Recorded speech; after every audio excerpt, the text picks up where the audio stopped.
Olá, bem-vindos a mais um episódio especial do Mais 365. Eu sou o Francisco Mendes, estou aqui com o padre David Palatino, que foi assistente das equipas de jovens de Nossa Senhora no setor de Lisboa e é vigário paroquial na paróquia de Nossa Senhora de Fátima. Olá, padre David. Olá, viva. E tenho o nosso habitué, padre Miguel Vasconcelos. Tudo bem? Olá, obrigado. Estão aqui os dois para nos ajudar a perceber melhor os dias que se seguem. Antes de irmos para os dias que se seguem, ficarmos muito contentes porque lemos já 2 livros da Bíblia completos, Jó e Gênesis. Eu acho que é de congratular-nos e congratular quem está connosco. E que livros. E que livros, é verdade. E que livros. E a partir de agora vamos começar a ler uma nova fase, a do Egito e Êxodo, assim chamada. Vamos ler Êxodo, Levítico, alguns salmos. Antes de mergulharmos neles, este aviso constante, Padre Miguel, de que podemos começar pelo dia 1 hoje, independentemente de ser ou não dia 1 de janeiro. É verdade, é verdade. A Bíblia proposta em 365 dias não é necessariamente para começar no dia 1 de janeiro. Cada um começa quando quiser, cada um começa quando puder.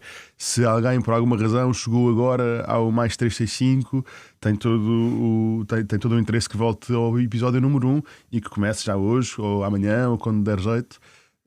E ao mesmo tempo também acho importante recordar que pode ser que algumas pessoas que tenham começado nestes dias, por alguma razão, tenham perdido um dia ou não tenham conseguido ler a Bíblia e rezar a Bíblia durante um dia, ou 2 ou 3. E é bom saber que isto também não vale a pena desistir, até porque a própria Bíblia, como já andámos a ver, é um livro que nos conta a história de um Deus que não desiste, que insiste, que é criativo a arranjar novas maneiras de salvar o povo de Israel, como também os próximos episódios nos vão ajudar a perceber. E acho que podemos incorporar essa lógica. Deus quer ser fiel a isto e dar-nos a força para começar quando for, sobretudo com esta ideia de que não vale a pena desistir, lá porque falhamos uma vez ou outra, é sempre possível reerguer e recomeçar. E acho que é esse o grande desafio que está agora diante de nós. Fantástico. Não desistimos e avançamos sem medo. Padre David, o livro do Êxodo é um livro que nós conhecemos, quanto mais não seja porque já vimos o Príncipe do Egito ou ouvimos falar nos 10 Mandamentos. Mas a verdade é que a saída do Egito acontece até ao capítulo 18 e ainda há 22 capítulos pela frente. Portanto, se calhar é bom começar por perceber e por conhecer este Êxodo, que para os judeus tem um nome diferente, certo? Certo. Não sei se temos conhecimentos suficientes de hebraico para perceber. Mas o Padre David tem, portanto também nos dá. Eu não tenho certamente. Em hebraico é Vihele Shmot, ou seja, os nomes. Temos que pensar que os judeus olham para os 5 primeiros livros da Bíblia numa forma unitária, deram o nome de Torá, lei. Nós em português Pentateuco, e nós dividimos em 5 livros, mas os judeus olham numa forma unitária e, portanto, sendo numa forma unitária, cada bloco do Pentateuco segue o padrão que nós hoje aplicamos, por exemplo, aos documentos do Concílio ou às encíclicas papais, que é dar o primeiro nome, a primeira palavra que surge ao próprio documento, neste caso ao próprio livro. E, portanto, como a primeira palavra é Shemot, nomes, assim vem. Nós adquirimos posteriormente o nome que vem convencionado na Bíblia grega da 70, que é a tradução para grego da Bíblia hebraica. Daí, Êxodo. Bíblia da 70, eu já li isso em vários sítios. O que é em concreto? Só assim um parênteses rápido. Muito simplesmente foi a necessidade de traduzir para grego a Bíblia hebraica para uma comunidade da diáspora de raiz hebraica que já não sabia hebraico. E, portanto, para continuar a ter acesso à Torá, numa primeira instância, então houve essa necessidade de fazer a tradução para grego das realidades hebraicas. E estamos a falar de que altura? E há quanto tempo é que existe essa tradução chamada dos 70? Ali há de ter sido concluído, porque foi um processo no século I a.C. Portanto, desde o século III em diante, no período grego. Portanto, até antes de Cristo já se começava esse trabalho. Exatamente. Inclusivamente temos 7 livros na Bíblia católica que só são escritos em grego. 7 livros, os chamados livros deuterocanónicos, e que são todos situados ali já na fase final do Antigo Testamento, que vai desde o século III até ao século I a.C. E nessa Bíblia dos 70 é que se dá o nome de Êxodo. Exatamente. Que significa esta saída? Saída, exatamente. Muito bem. Nós vimos de ler o Gênesis, lemos estes capítulos e vemos os hebreus numa situação muito favorável no Egito. Viramos a página, passamos para o Êxodo e percebemos que de repente são escravos do faraó. o que é que se passou aqui? Há um hiato de uma página para a outra de quanto tempo? Qual é que é o contexto? Não podemos aconteceu agora aqui? definir marcos temporais muito precisos, porque Ok. não é esse o objetivo da Bíblia e podemos estar aqui a incorrer em incongruências históricas. As datas apontam mais ou menos para 400 anos, sem grande fundamentação documental também extra-bíblica, é uma convenção, mas gostaria também de perceber que a própria história de José, que já escutámos no livro de Gênesis, que culmina o livro de Gênesis, e a tradição patriarcal, visa também fazer este link temático e geográfico de Israel com o Egito. Portanto, é através de José que depois vemos a família, né, do último dos patriarcas de Israel, de nome Jacó, presentes no Egito. Não vale a pena aqui estar a repetir a história de José, a forma como ele também se tornou uma figura predominante no tempo do faraó, uma espécie de vice-rei, um primeiro-ministro bastante importante. Mas há uma nota que é dada no próprio livro do Êxodo, mais concretamente no capítulo 1 e no versículo 8, que diz que subiu ao trono do Egito um novo rei que não conhecera José. Ou seja, que não tinha tido um conhecimento da importância que José havia tido também para o governo de então. E isto é muito importante. É porque o livro do Êxodo é um livro de memória.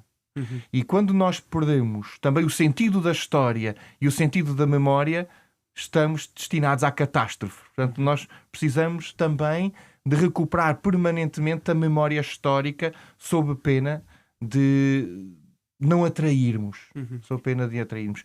Portanto, é este ato que nós vemos de 400 anos em que aparece Ramsés II, em princípio, que não conheceu José, que não valorizou todo o trabalho que ele fez e que depois também se cumpre no desenvolvimento do próprio povo, que começa por se dirigir ao Egito em busca de melhor situação de vida, nomeadamente uma resposta à fome que a Terra Prometida havia vivido, e que, no fundo, vai cumprir o livro de Gênesis, não é?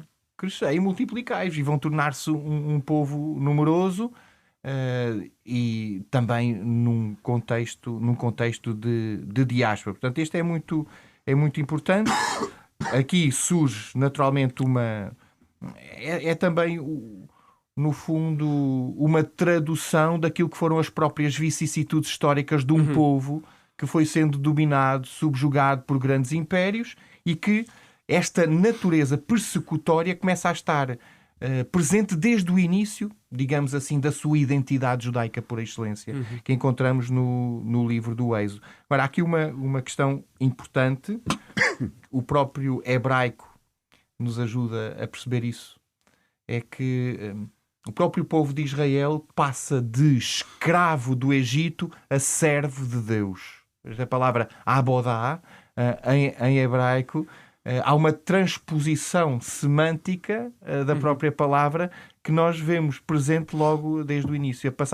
A passagem de uma escravidão física verdadeira relativamente a um império, a um faraó, para, no reconhecimento da soberania do Deus absoluto, passar para o serviço de Deus. A palavra é a mesma, a palavra usada para dizer é escravo no Egito é a mesma para dizer depois servo de Deus. É a mesma. Engraçado, isso não sabia. Fantástico. Excelente curiosidade. Esta é daquelas de algibeira para um dia, se formos a um concurso de conhecimento geral.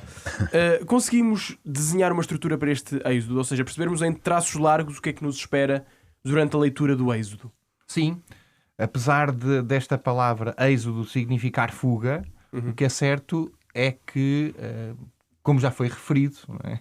A fuga vai até ao capítulo 18, depois ainda temos 22 capítulos, não se fica apenas pela dimensão da fuga. Eu até posso dizer, que esta dimensão do êxodo é apenas um momento, um momento muito curto, na importância que o êxodo tem para a construção da identidade de Israel. Nós podemos perceber, sobretudo, e ler o livro do Êxodo em 3 fases. Uma primeira fase, exatamente, apoiada, centrada na libertação do Egito, que ocupa 15 capítulos. Depois da travessia do Mar Vermelho, todas aquelas aventuras da travessia do deserto, e depois, do capítulo 19 ao 40, a aliança no Sinai, que ocupa, como vemos, mais de metade do espaço deste texto, e que aí podemos dizer também o próprio coração, o coração desta narrativa. É muito engraçado perceber que a aliança vai aparecendo muitas vezes. Começou com Noé, e aquela belíssima parte em que o arco-íris é o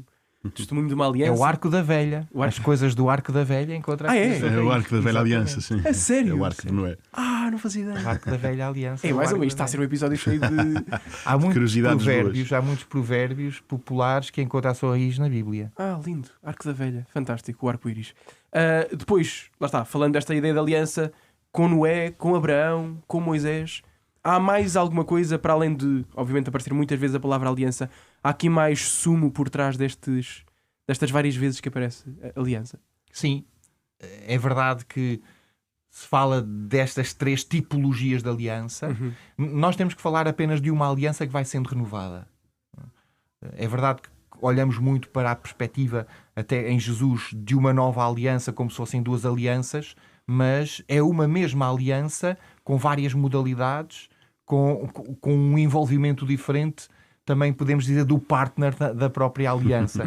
É por isso que em Abraão se prefere utilizar o termo promessa e não tanto aliança, porque podemos falar de um pacto unilateral, ou seja, não há propriamente a obrigatoriedade de uma resposta. Exija a fidelidade de Abraão, mas não há uma cláusula, não há um contrato propriamente dito.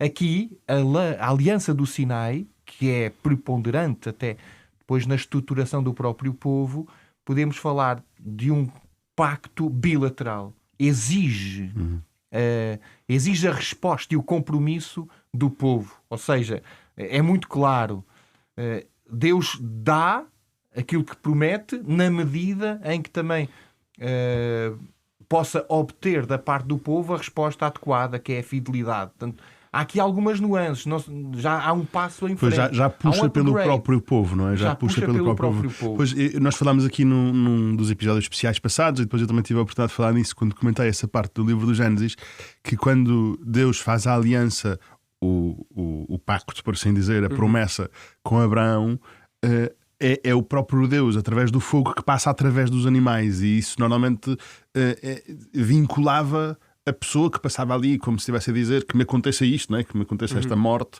se eu não cumprir a aliança. E é o próprio Deus que mostra a sua fidelidade nisso. E é engraçado que agora, como o Padre David estava a dizer, é como se Deus estivesse a puxar pelo povo, no sentido, eu salvei-vos, já tinha feito um pacto, já tinha feito uma promessa a Abraão, e está a acontecer a vossa salvação, e por isso puxa por vocês, não é? E eu acho isso muito significativo, porque nós estamos habituados sempre a pensar em Deus como alguém que nos ama incondicionalmente, e eu acredito firmemente nisso, mas Deus também tem um amor por nós que é um amor encorajador, um amor que diz, tu podes mais, tu podes ir mais longe, o que tu já vives ainda não é bom, ainda podes fazer mais qualquer coisa. E esta exigência, como o Padre David estava a dizer, que Deus tem em relação ao povo, é uma exigência porque leva a sério o povo, porque acredita que aquele povo pode dar mais, porque acredita que aquele povo pode responder verdadeiramente.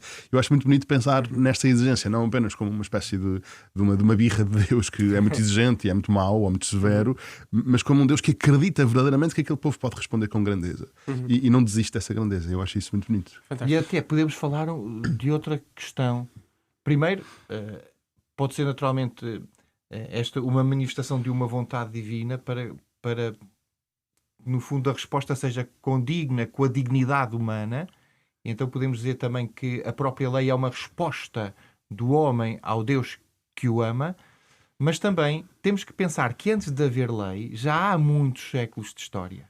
Ou seja, esta condescendência de Deus para com o ser humano, que conhece perfeitamente as suas falhas, as suas dificuldades, as suas debilidades, e os mandamentos vão incidir nas suas debilidades.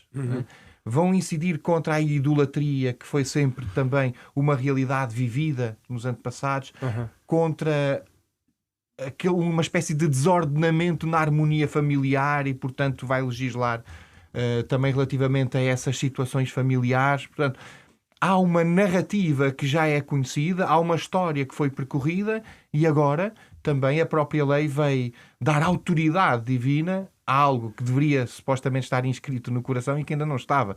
Eu recordo-me que quando tirei a carta de condução, o meu instrutor dizia: se todos nós fôssemos pessoas civilizadas, não precisávamos de regras de trânsito. E ali já havia uma inscrição de bondade no coração, já havia sido dados alguns mandamentos pontuais, mas como não houve uma correspondência total, então agora Deus, com força de lei, mas sobretudo uma circulação de graça, vai responder com a lei. Eu li em vários sítios que perceber o êxodo era muito importante para entender o povo de Israel em toda a sua história, quem sabe até aos dias de hoje, mas também porque tem elementos-chave que nos ajudam a perceber o Evangelho, ou seja, a própria vinda de Jesus, e Jesus também tem muito sentido quando percebemos o êxodo. Porquê o êxodo? Porquê que se costuma dizer isto e porquê que temos de prestar especial atenção a este livro? Olha, em primeiro lugar, porque o Novo Testamento nasce num contexto judeu. Claro. Nós não conseguimos compreender o Novo Testamento sem o conhecimento da história de Israel. E a história de Israel está muito marcada e vincada pelo livro do Êxodo. Eu posso dizer, se calhar, correndo o risco de estar enganado, mas mesmo assim ouso dizê-lo, que o livro do Êxodo é a carta fundacional de Israel. É a carta fundacional, carta constitucional, não é? que está na base da sua espiritualidade e da sua identidade. Ou seja, o livro do Êxodo nasce como uma procura de vincar a identidade de Israel enquanto povo eleito, enquanto povo separado dos demais. E naturalmente, estando também o próprio cristianismo e o Novo Testamento na continuidade dessa história, recupera imagens, acontecimentos e pessoas que nós encontramos no livro do Êxodo. Qual é a figura unificadora do livro do Êxodo? É Moisés. Como é que Jesus é apresentado em alguns textos do Novo Testamento? Como o novo Moisés? Sim, Mateus nisso é claro. Eu ia dizer isso, vê-se em São Mateus, quando Jesus sobe ao monte para fazer o Sermão da Montanha, o texto diz que Jesus sobe ao monte, os seus discípulos vão atrás dele e Jesus senta-se e começa a ensinar e diz as bem-aventuranças, que é uma espécie de nova lei. E isto está a evocar Moisés a subir ao monte e a receber as tábuas da lei. Quer dizer, é mesmo uma apresentação de Jesus como novo Moisés, como o Padre David estava a dizer. Aí, e também, por exemplo, há quem fale que a própria infância de Jesus, na perspectiva de Mateus, é um midrash de Moisés. Um midrash significa uma técnica narrativa que procura iluminar o presente a partir de realidades do passado, recuperando essas imagens, porque se nós formos fazer a comparação do contexto do nascimento de Moisés com o contexto do nascimento de Jesus, há ali muitos paralelos. Sim, as mortes ditadas por Herodes. Por exemplo, o faraó versus Herodes, a salvação miraculosa no contexto do nascimento, a fuga. Temos aqui muitos detalhes. Portanto, Jesus é um novo Moisés, aparece como legislador no contexto, como já foi aqui dito pelo Padre Miguel, do Sermão da Montanha, mas Jesus que também a caminhar sobre o mar, como aquele que domina as águas, como Moisés o fez na travessia do Mar Vermelho. Esta alusão permanente entre o maná e o novo maná, a Eucaristia. Capítulo 6 de São João é muito explícito relativamente a isso. São João então recupera muitas imagens do Êxodo. É um livro fundamental para compreender o próprio Evangelho de São João e até o contexto da aliança presente, por exemplo, no episódio das bodas de Caná. E deixa-me dizer que nós vamos começar a ler este livro do Êxodo, mais ou menos, vamos estar a ler o livro do Êxodo mais ou menos ao mesmo tempo que está a acontecer a Quaresma, e na vida cristã, na vida da Igreja, a própria Quaresma identifica estas duas coisas, Jesus e Moisés, no sentido em que reconhece que a própria salvação que a Páscoa oferece, e a gente diz que Jesus nos salva na Páscoa, nos salva com a sua morte e ressurreição, que isso evoca exatamente também esta liberdade de quem sai da escravidão do Egito e caminha através do deserto para chegar à Terra Prometida. E nós entendemos a própria Quaresma como esse deserto, ou seja, em que saímos da escravidão do pecado, para dizer com essa expressão, e caminhamos através da Quaresma para chegarmos à liberdade da vida da graça. E por isso entendemos até o próprio tempo, a própria maneira como o tempo nos ajuda a entender o mistério de Jesus a partir do Êxodo. Sim, e esta reformulação cristã da própria Páscoa judaica. Ou seja, a própria terminologia permanece, Jesus dá-lhe um novo sentido a partir da sua própria vida, a partir de uma outra passagem, mas até nesta circunstância é importante compreendermos o livro do Êxodo, onde se institui de uma forma oficial a celebração da Páscoa judaica, que depois tem uma transposição semântica e teológica na Páscoa de Jesus. Portanto, Pois também é, a Páscoa deixa de significar só passagem do Mar Vermelho, passagem de um lado para o outro, por assim dizer, e em Jesus Páscoa significa a passagem da morte à vida. E há aqui muitos outros elementos presentes no livro do Êxodo que são recuperados e reinterpretados a partir do contexto novo de Jesus. Vou dar um exemplo, a questão das tendas e a tenda da reunião e todo o santuário cuja descrição é minuciosa também nas últimas páginas do livro do Êxodo, vai encontrar eco, por exemplo, na Transfiguração, no episódio da Transfiguração. Aliás, até aparece a Shekinah, aquela nuvem que é o sinal do acompanhamento de Deus ao seu povo e que também aparece no momento da Transfiguração. A tenda como lugar de encontro com Deus. E depois São João vai recuperar também esta própria terminologia, dizendo que o Verbo de Deus acampou entre nós, montou tenda entre nós. E há ali outra dimensão também muito importante que é decisiva no próprio processo de revelação de Deus, que é o nome. Não é? O eu sou aquele que sou, na teofania, com Moisés. E esta importância do nome, que vem consubstanciado, por exemplo, no nosso Pai Nosso, santificado seja o vosso nome, mas também nos eu sou de Jesus, muito presentes no Evangelho de São João, que suscitam a ira dos seus contemporâneos. Portanto, esta dimensão do nome e do nome de Jesus associado ao nome de Deus, que também são importantes para reconhecer a presença de Deus em Jesus. Eu sou aquele que sou, diga-me se eu estiver errado, que é o tal Yahvé. Yahvé, o tetragrama sagrado. Que é a primeira vez que aparece. Hasher, Heye, que é impronunciável. De tal forma que os judeus, quando leem essa passagem e transformam noutros nomes, o El Shaddai, o Elohim, o Adonai, ou simplesmente Shem, que é nome, e não o podem pronunciar. E, portanto, quando Jesus o pronuncia, isto significa que está a blasfemar. Okay. Ou então que está a dizer a verdade. Está a dizer a verdade, para nós. Nós falamos aqui da lei e outro dos livros que vamos ler nesta fase é o Levítico. É o livro, pelo que percebi, em que muitas pessoas param quando leem a Bíblia. Porque é, se calhar, um bocadinho... É menos narrativo, tem menos histórias. Porquê é que ele é importante e porquê é que não é uma leitura secundária? Temos aqui agora de convencer pessoas a ler o Levítico. O Padre David deu o seu melhor. Olha, nós acabámos de celebrar o ano jubilar. E, portanto, o ano jubilar vem definido no livro do Levítico. Por exemplo, significa que nós ainda continuamos a acolher algumas definições, né, legais no livro do Levítico. O livro do Levítico, posso dizer, também sob risco de estar errado, que é o coração do Pentateuco. Vem a meio. São 5 livros. O Levítico está no centro. Eu tinha um professor que dizia que nós temos que medir a importância dos livros também pela concentração temporal do mesmo. Portanto, o livro do Levítico tem uma concentração temporal muito curta. Portanto, nos seus capítulos condensam-se pouquíssimo tempo. Significa que há ali também uma condensação de informação que é importante reter. E porquê que é importante o livro do Levítico, sobretudo o chamado, é um dos códigos que encontramos no Pentateuco, que é o Código de Santidade? Ele foi escrito no contexto do exílio. Okay. Foi escrito no contexto do exílio.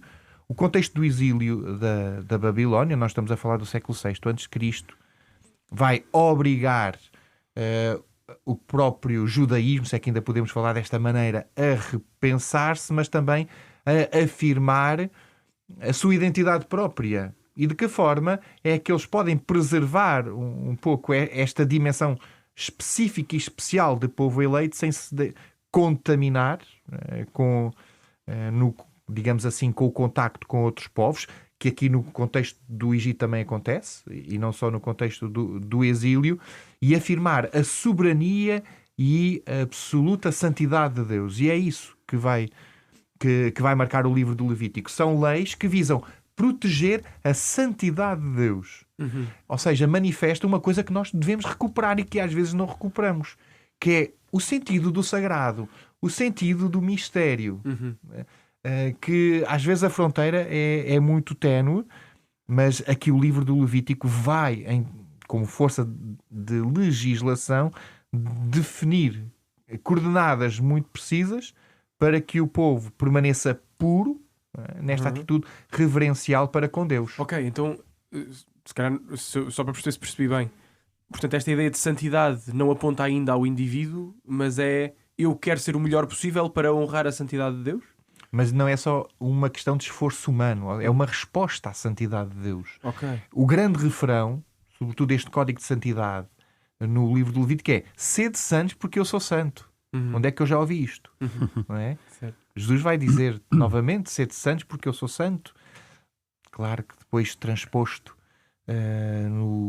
em Lucas é sede misericordiosos, ou em Mateus sede perfeitos. Portanto, depois depende também da especificidade de cada evangelista. É a resposta normal, de quem acolhe a revelação de Deus é procurar imitar o seu Criador. Portanto, o livro do Levítico, agora num contexto diferente, porque estamos a falar de um contexto diferente, vai tentar responder a essas novas situações, legislando, se calhar de uma forma muito exaustiva sobre cada matéria.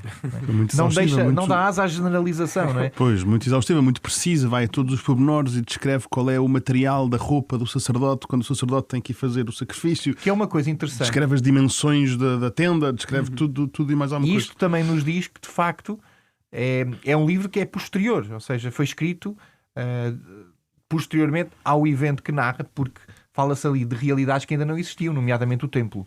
Ok. Pois, exato. Certíssimo. Boa. Dada esta importância de ler o Levítico, se calhar há alguma dica particular, quer para o Êxodo, quer para o Levítico, quando estivermos a ler, possa ajudar a tornar concreto para a nossa vida e também alimentar o nosso interesse nesta leitura? Sim, claro que sim. A dimensão ritual é importante. Até na nossa vida litúrgica, basta pensar, para não ser uma anarquia, cada um faz como quer, da forma que quer. Nós padres até temos as chamadas secretas, tem umas rubricas que nós lemos para a generalidade, mas depois há a particularização e a indicação de como se faz. Não estamos aqui no rigorismo, mas estamos no rigor, que é importante, porque define uma regra, ou seja, uma medida e um padrão que naturalmente o livro do Êxodo e o livro do Levítico também pretendem transmitir. Mas eu creio que uma leitura espiritual que eventualmente poderíamos fazer do livro do Êxodo e do livro do Levítico é, no fundo, perceber que o percurso do povo é o nosso próprio percurso como peregrinos. Não é à toa que o livro do Êxodo é o livro por excelência no tempo da Quaresma, em que esta dimensão de peregrinação está muito mais presente na vida do cristão. Portanto, este sermos em caminho, onde vamos também aprender a fazer memória, a conhecer as nossas raízes, a construir a nossa identidade. E nunca podemos esquecer que a nossa identidade não é só uma identidade cristã, é uma identidade judaico-cristã.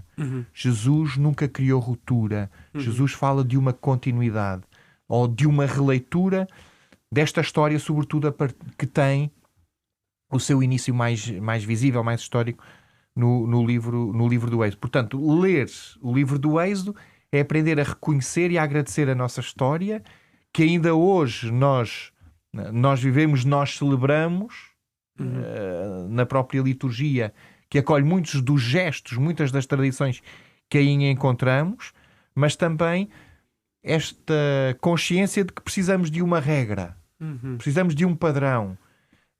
Os ritos têm esta particularidade de criar identidade. E é às vezes achamos que é monótono, é rotina, mas eu, como católico, posso não perceber a língua em que uma determinada Eucaristia é celebrada, mas posso conhecer a linguagem litúrgica e perceber, através dessa familiaridade com o rito, que estou numa missa católica. Claro. E foi isso que também o livro do Levítico procurou definir nos detalhes com que o fazia, e sobretudo que também esta dimensão ritual não deve ser esvaziada e que não deve ser ignorada, porque os sacrifícios que ali são apresentados, cuja linguagem também trouxemos para o próprio cristianismo, fazem emergir em nós um sentido, primeiro, de profunda gratidão, de reconhecimento da debilidade que os sacrifícios procuravam colmatar, e a necessidade de uma restauração da nossa identidade para melhor nos aproximar de Deus. Portanto, é nesta linha, nesta lógica que devemos também ver e ler o livro do Êxodo e do Levítico. Fantástico. E sempre olhando para esta história do povo de Israel, e acho que também, evitando talvez alguma condescendência, como Condescendência. quase estas pessoas, não condescendência da nossa parte, lá está. Ou seja, falámos há pouco da de Deus, mas a nossa condescendência quase de, estes não perceberam nada, que foram para o deserto, tiveram tudo e de repente não perceberam nada, mas também perceber que isso também é uma coisa que acontece na nossa vida, o que é que me priva da minha intimidade com Deus e o que é que me afasta de ser santo como Ele é santo. E é interessante notar, por exemplo, que a certa altura até as tábuas da lei são partidas. Portanto, há ali um acesso de fúria momentâneo, e depois Deus gradualmente também vai condescender positivamente, e esta condescendência ativa é um Deus que desce porque se compadece, porque se compromete com aquilo que promete. Isto é muito importante, porque é a imagem de marca destes livros. Mas também interessante perceber que Deus dá sempre a oportunidade da conversão, até numa das páginas mais difíceis de ler, que é das pragas. É que há ali uma gradualidade onde Deus vai permitindo o arrependimento, e as próprias pragas vão aumentando de densidade e de dramatismo pela falta de conversão. Portanto, a oportunidade do arrependimento é sempre dada, porque Deus nunca se cansa de perdoar. Sempre com isso em mente que avançamos para mais um bom período da Bíblia, sempre com este repto de que vale a pena recomeçar se por acaso ficou perdido algures, vale a pena começar se por acaso só se conheceu este projeto um bocadinho mais tarde. A ideia é esta, é conhecer a palavra de Deus, já que Ele não desiste de nós também não desistimos da sua palavra. Agradecer ao Padre Miguel, ao Padre David. Devemos ter mais um episódio muito em breve, vai passar a correr esta fase do Egito e do Êxodo. Até breve.